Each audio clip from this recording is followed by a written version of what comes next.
Hey guys, welcome to Date Night Discovery. We're going to take you on a drive through some historic and maybe even haunted places, so buckle up, let's go for a drive. Alright, so for the first building we drove by is the 2-Bit Taylor Inn, which was built in 1863. Wow, and it was called 2-Bit because 2-Bit means 25 cents, and for 25 cents you got bed, breakfast, laundry done, and a stable for your horse. For only 25 cents, which is still, even in today's money, it's only 65 bucks. That's crazy. And you know what, babe? They say there's a little girl peeking outside. She peeks out of the attic at the guest. So maybe she's playing peekaboo with them. Crazy. And then there's a woman, a lady in white, that's upstairs that looks out the window sad because she's waiting on her stagecoach. She's waiting on her man. That's so sad. Crazy. And the next one we saw here is they call it the Bevel House, and it was built in 1920 from a craftsman floor plan. So it's an old craftsman home. Oh, how cute, babe. Yeah. It's a bungalow. It's pretty cool. And it was built by the store owner. Yeah, William A. Bevel was his name.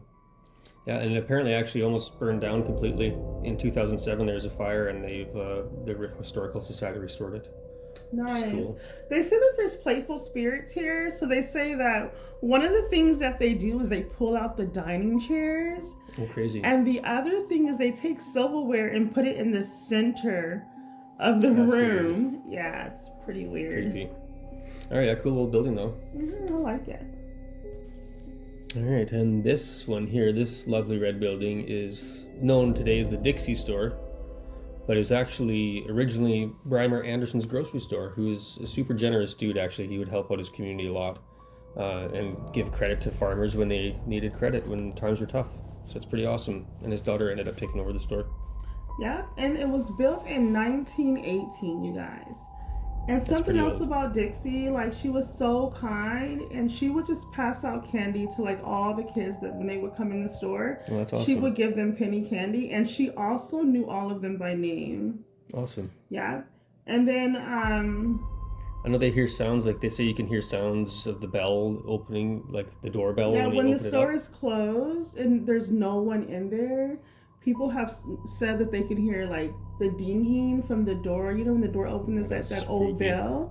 And then also they can hear, like, the register closing and opening. That's crazy. It's a cool looking building. I like the look of that one. I like the red.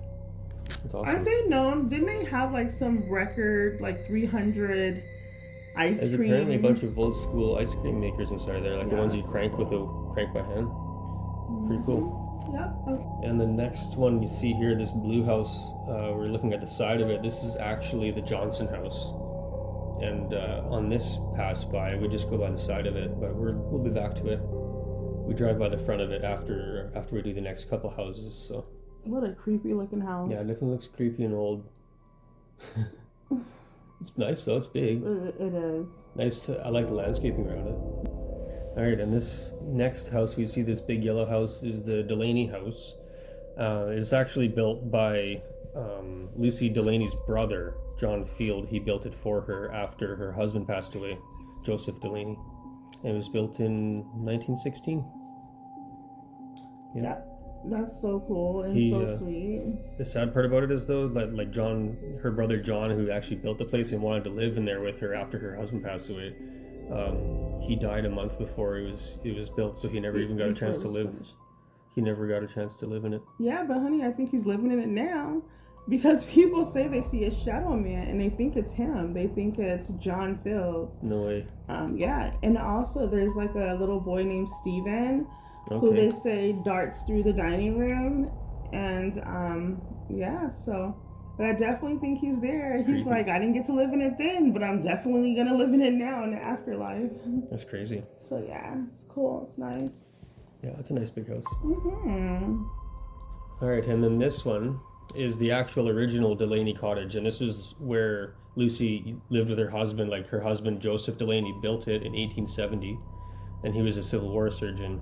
And they lived there together, and he unfortunately passed away of pneumonia only 7 years after building the place. And after he died, not too much longer after, his daughter also passed of pneumonia. That's right. So sad. So yeah, and they say as far as like the energy of the house when you go in, they said it's a heavy, sad energy, a sad feeling, and also You can hear a woman softly crying or sobbing in the back rooms. I think it's the mother.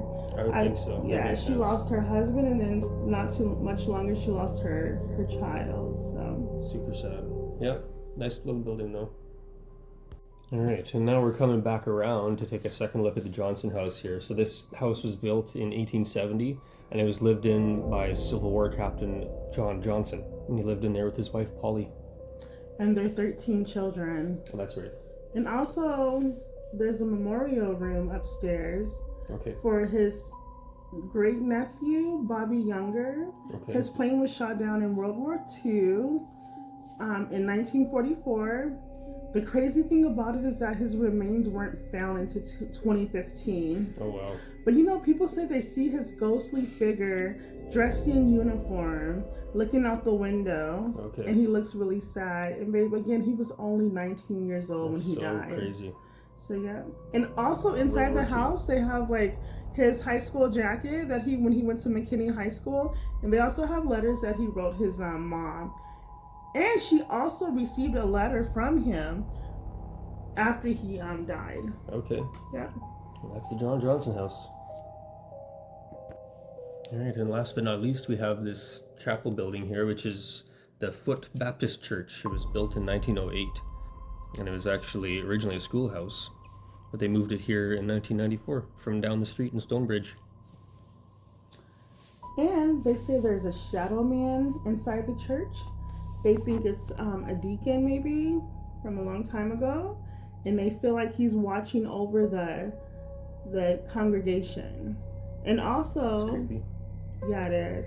Kind of cool, I guess. People say when they're walking by, they hear like the shuffling of like the floorboards. They feel like there's like, it sounds like a bunch of ghostly people in there. Maybe they're getting ready to pray or something. And the last thing that they've heard is music. On quiet nights, locals say they can hear some type of faint sounds humming, like a humming choir coming from out of the building. Yeah, so sounds really creepy. Sounds cool though. Yeah, it looks nice. It's a beautiful place. That bell too. I love that bell. Well, overall, I thought this whole area was super cool. I think it's nice that they've preserved everything so well, and then how they moved everything together to kind of be in just a nice little square like this in one nice little package. I love the church. It's so beautiful to me with the bell. Yeah. You know, I noticed a difference between like at night coming here. It seems the air seems more thick and it seems more eerie, and it just seems scary, heavier. You know. But during the day, it still seems off. Like the energy kind of seems like you can tell it's old energy. Yeah. But it's good though. It's not a bad negative energy in any of these places that we walk, you know, when we did our drive by here. So I think it's cool. And then, you know, the tours are definitely worth it. No, I felt like not at all. You can definitely feel that there is energy there. So there is active energy. Yeah. Maybe a little bit of like sadness, maybe lost in time. I don't know. Like I feel like some of the spirits probably should not be there. It could be residual energy, but yeah, you can feel the history. But you can definitely feel it. Yeah, awesome. Well, everyone, thank you so much for joining us.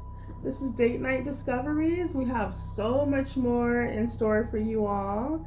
And absolutely, yes, like we definitely need to go to that Goatman's Bridge because that's gonna be like creepy.